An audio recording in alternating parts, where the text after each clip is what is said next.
Heroic sword and sorcery operates on a clear premise, a world where protagonists bleed, fight back, and through sheer force of will, occasionally win. In contrast, cosmic horror is defined by insignificance, a genre where humanity faces an uncaring universe, and the only certainty is death or madness.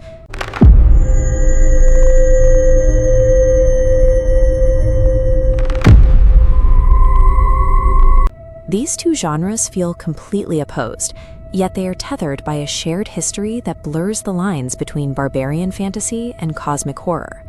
This connection exists because Robert E. Howard, the creator of Conan, and H.P. Lovecraft were close friends.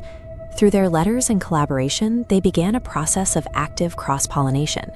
By examining their shared taxonomy of gods and monsters, we can trace an unbroken timeline, connecting the prehistoric age of swinging axes to a modern age of cosmic dread.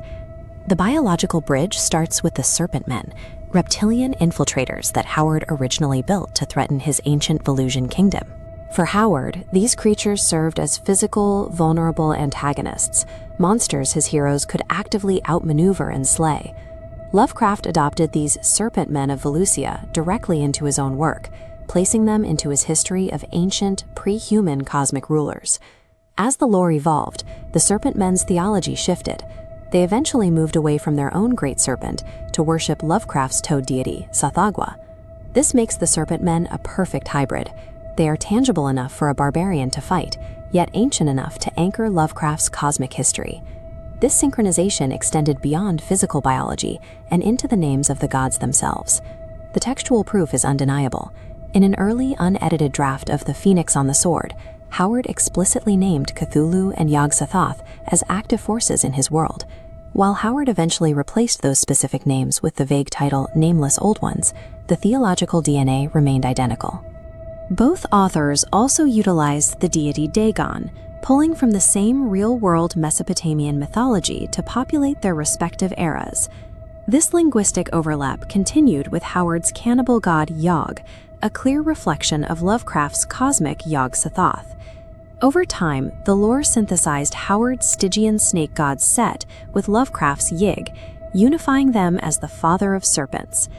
These pantheons function as a single theological hierarchy, viewed through different cultural lenses across the ages.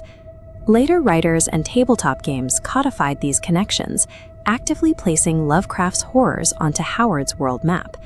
This map illustrates the result. It identifies deep ones living in the depths of the Violate Sea and Migo outposts hidden in the mountains of Shem. Subterranean caverns are marked as Shoggoth territory, while dog-jawed ghouls are presented as standard encounters for a wandering adventurer. This integration effectively turns the Hyborian Age into the functional prehistory of Lovecraft's cosmic timeline. We are left with a central paradox. The same aliens, cults, and cruel magic exist in both eras. In Lovecraft's era, humanity is powerless. The only logical response to these entities is surrender, death, or madness. But for Howard, humans face the exact same cosmic terrors and choose to draw a sword and fight back anyway. The genre isn't defined by the nature of the monster, but by the response of the protagonist. It is the choice to either face the cosmic dark or surrender to it.